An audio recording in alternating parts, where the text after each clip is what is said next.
Today, we're going to talk about a subject that might not seem intuitively obvious: how kids actually love to be taught. Everybody knows they like to be loved, but they love to be taught too. So let's jump into that. The mother of a young boy, Jacob, wrote to me and said, "Jacob amazed me today.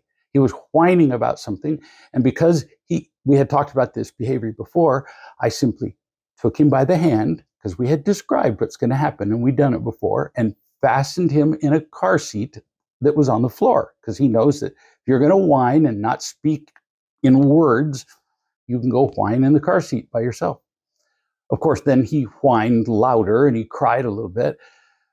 But I left the room and I told him I'd come back in and check on him in just a few minutes. This was not our first time. So he stopped whining within 2 minutes. I came back, took him out of the seat, and laid him down on the bed with me because I wanted to have a rest. He went away for a second. Then he came back to me and tapped me on the face and he said, "Mama, you didn't ask me what I learned." Hysterical. She said, I laughed out loud. You see, my usual pattern before I let him out of the seat is to ask him two things. Why are you in the seat? Whining or teasing or whatever. And two, what did you learn?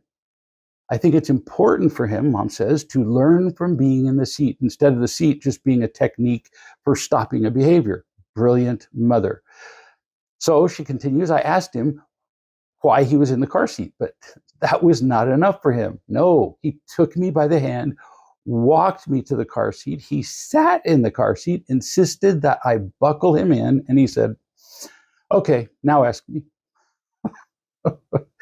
She said, I was tempted to fall on the floor laughing, but I restrained myself because he was obviously serious about maintaining this pattern.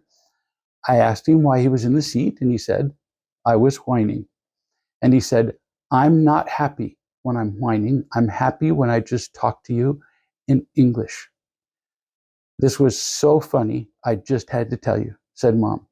This story is all the more meaningful to everybody who's listening, you, if you know that Jacob was 2 years old.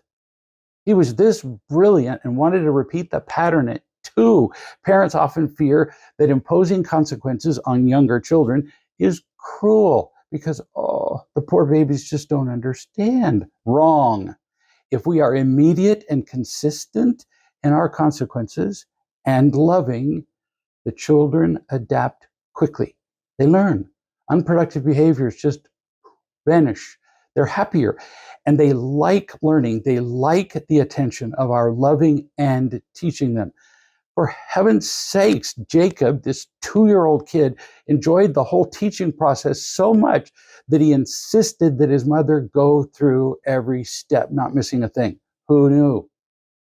We must not rob them of the happy life that comes from learning how to feel loved, learning how to be loving, learning how to be responsible. I'm Greg Baer. Tap the like and subscribe buttons, and you'll be the first to know when I post more of these life-changing parenting tips and moments. It's an investment in your sanity that you won't regret.